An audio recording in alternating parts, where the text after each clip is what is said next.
ရဲ့တဲ့အပိုင်းကားရဲ့အဆုံးမှာထိတ်တန်းပါရမီရှင်ဂျူလီယက်ရဲ့ခြုံကိုတိုက်ခိုက်မှုကြောင့်ကျွန်တော်တို့မင်းသားဝယ်တို့အဖွဲ့လွတ်ကျင်သွားခဲ့ရပါတယ်။ဒါပေမဲ့ကက်လျက်ထွက်ပေါ်လာတဲ့အပိုင်း6မှာတော့တကွင်းလုံးကိုစွန့်အပ်သွားစေမဲ့အလဲပြောင်းကြီးဖြစ်လာခဲ့ပါတယ်။ဒါကတော့ဝယ်တို့နဲ့တဖွဲတည်းဖြစ်တဲ့ပါရမီရှင်ရှီယွန်းကဂျူလီယက်ရဲ့တိုက်ခိုက်မှုကိုအခွင့်ကောင်းယူပြီးသူ့အဖွဲ့ဝင်ဝယ်ကိုအနောက်ကနေကောက်ကျစ်စွာပြန်လည်တိုက်ခိုက်လာတာဖြစ်ပါတယ်။တရဖူလူပွဲကြီးရဲ့အဆုံးအဖြတ်ဧရိယာထဲမှာရန်သူထက်ကြောက်ဖို့ကောင်းတဲ့အဖွဲ့တင်းသစ္စာဖောက်မှုကြီးကိုဝယ်တယောက်ဘလို့ရင်ဆိုင်ဖျက်ချုပ်မလဲဆိုတာဒီနေ့အပိုင်း6ရဲ့သူသေးကိုယ်သေးတိုက်ပွဲတွေကိုဝင်ကြည့်လိုက်ရအောင်ဗျာ။ဂျူလီယက်ရဲ့တိုက်ခိုက်မှုကြောင့်မိခိုးတွေဖုံးလန်းသွားတဲ့အချိန်မှာပဲအဖွဲ့6ရဲ့ပါရမီရှင်ရှီယွန်းကဝယ်စီကိုမီးမော်အတက်နဲ့လင်းမြန်စွာတိုက်ခိုက်လိုက်တာဖြစ်ပါတယ်။ဝယ်ကတော့သူ့ရဲ့ထူးခြားတဲ့ခန္ဓာကိုယ်အရှိန်ကြောင့်လင်းမြန်စွာထောင်ထွက်ခဲ့နိုင်ပေမဲ့ဘေးကကြည့်နေတဲ့ခိုလက်ကတော့ရှီယွန်းနင်ဖာရီယူနေရလေငါတို့ကဂျူလီယက်ကိုအနိုင်တိုက်ပြီးအမတ်ယူရမှာလေဖွဲ့ဝင်ချင်းဘာလို့ပြန်တိုက်နေရလဲဆိုပြီးဒေါသတကြီးအော်ဟစ်တားဆီးပါတော့တယ်။ဒါပေမဲ့ရှီယွန်းရဲ့မျက်ဝန်းတွေကတော့ဒေါသနဲ့မနာလိုမှုတွေကြောင့်หนีရဲနေပြီးခိုလက်ရဲ့စကားကိုလုံးဝနားမဝင်တော့ပါဘူး။သူကဝယ်ကိုလက်ညှိုးထိုးပြီးဒီမှာဂျူလီယက်ရောတခြားအဖွဲ့တွေရောငါ့ကိုအသုံးချသွားကြတာဒါတွေကအရေးမကြီးဘူးအဓိက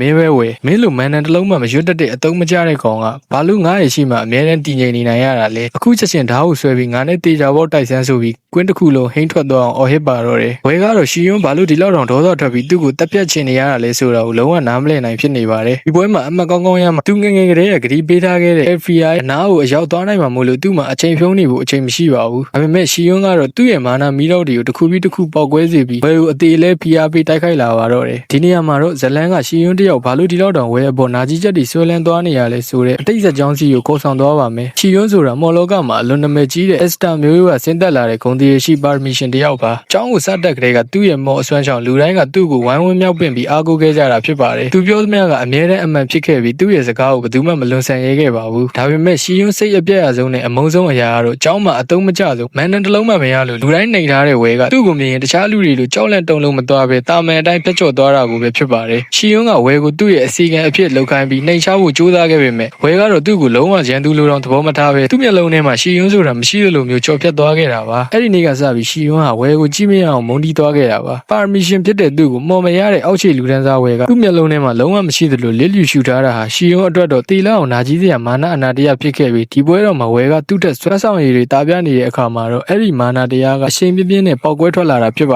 တယ်အရှိတိုက်ပွဲစီကိုပြန်ရောက်လာတဲ့အခါမှာတော့ရှီယွန်းဟာဒေါသမီးတွေတောက်လောင်ပြီးစစ်မြင့်မီးမော်ရန်တွေကိုတုံးပြီးခွင်းလုံးဖြာထွက်သွားကွန်ရက်တစ်ခုလိုပြစ်ခတ်ပါတော့တယ်ဝဲကတော့တော်ရိုင်းတရိษံတစ်ကောင်လိုတွက်လက်တဲ့ခန္ဓာကိုယ်အရှိန်ကိုတုံးပြီးမီးတော်တွေကြားတွေကဘိုကုံဒီလွားနဲ့မတိအောင်အသေးအံရှောင်ကွင်းနေရတာပါဒီအခြေအနေကိုကွင်းပြင်မှာကပွဲတင်ဆက်သူတွေဆရာတွေမြင်သွားတဲ့အခါမှာတော့အားလုံးကစူညံကုန်ကြပါတော့တယ်ဆရာအဲ့ဝက်ကပြိုင်ပွဲမှာအဖွဲ့ဝင်ချင်းတက်နေတာဟာစီကံဖောက်ပြတ်တာပဲထိတ်တန်းကိုင်းတွေကဒါအောင်မြင်အမှန်အများကြီးရှော့ပြစ်လိမ့်မယ်လို့ကဲ့ရဲ့ရှုံချပါတယ်ဒါပေမဲ့အပြင်လောကရဲ့ထိတ်တန်းအကြီးအကဲတွေကတော့ရှီယွန်းရဲ့ပြည့်ပြည့်စုံတဲ့မော်ထိန်ချုံမှုကိုမြင်ပြီးဒါကចောင်းသားတယောက်ရဲ့အဆင့်ကိုကျော်လွန်နေပြီးသူတစ်ခုခုကိုအခြေခံပြီးသူ့ရဲ့ limit အဟောင်းကိုဖောက်ထွက်သွားပြီးဆိုပြီးမျက်တောင်မခက်တဲ့ချီကျူးစောင်းကြည့်နေကြတာပါကွင်းပေးမှာလည်းဝဲရဲ့အဆောင်ပေါ် Rosti နဲ့ဝဲကိုအားပေးနေတဲ့ဒူနီယာမှာလေး Iris တို့ကဝဲကိုစိုးရင်တကြီးကြည့်နေကြပါတယ်တစ်ဖက်မှာလည်းခိုလက်ကရန်ဝဲကိုဝင်တားဖို့ပြင်နေတော့ကျောင်းရဲ့နောက်ထပ်ပါရမီရှင်ဂျူလီယက်ကခိုလက်ရဲ့ရှေ့မှာရုတ်တရက်ပေါ်လာပြီးမော်ရီနဲ့လမ်းပိတ်ဆို့ကကွဲထားလိုက်ပါတော့တယ်တကယ်တော့ဂျူလီယက်ဟာဝဲကိုတိုက်ခိုက်ပြီးနောက်ခိုလက်ကိုကတခါတည်းလာရောက်လမ်းပိတ်တာဖြစ်ပါတယ်တိုက်ပွဲကတော့အထွတ်ထိပ်ကိုရောက်လာပါပြီချီယွန်းကမင်းငါ့ကိုမုန်းနေမလားဘာလို့ငါ့ကိုလစ်လီရှူထားတာလဲလို့ဒေါသတကြီးអော်တဲ့အခါဘဲကငါမင်းကိုမမုန်းပါဘူးငါ့ကိုနှိမ်ရဲတာတွေအတွက်စိတ်ထဲမှာမင်းကိုဘလို့ပြန်ကလသားချီရမလဲဆိုတာအချိန်ချင်းတွေးခဲ့ဘူးတဲ့ဒါပေမဲ့ငါမှအချိန်မရှိဘူးငါအများဆုံးတရက်ဘူးကိုလူပြီးအထက်ကိုရောက်ရမှာလို့သူ့ရဲ့ရင်ထဲကခံစားချက်အမှန်ကိုပြန်អော်လိုက်ပါတယ်ဒီစကားကိုကြားတော့ရှီယွန်းကဒါဆိုရင်လည်းငါ့ကိုပဲကြည်တဲ့ဆိုပြီး Esther မျိုးရဲ့အစွမ်းကုန်မီးရောက်တွေကိုစူးစီးပြီးအေယာမမီးရောက်စစ်သူရဲ့ကြီးကိုဆင့်ခေါ်ပြီးဝဲစီကိုဘုံကျက်သလိုပြစ်လွတ်လိုက်ပါတော့တယ်ကောင်းကင်တစ်ခုလုံးမီးခိုးတွေအပူရှိန်တွေဖုံးလန်းသွားပြီးဘယ်သူမှမကန့်နိုင်တဲ့အခြေအနေပါဒါပေမဲ့ကျွန်တော်တို့မင်းသားဝယ်ကတော့အနောက်ကိုတလန်းမှမဆုပ်ပဲလေထဲကိုအမြင်ကြီးခုန်တက်လိုက်ပါ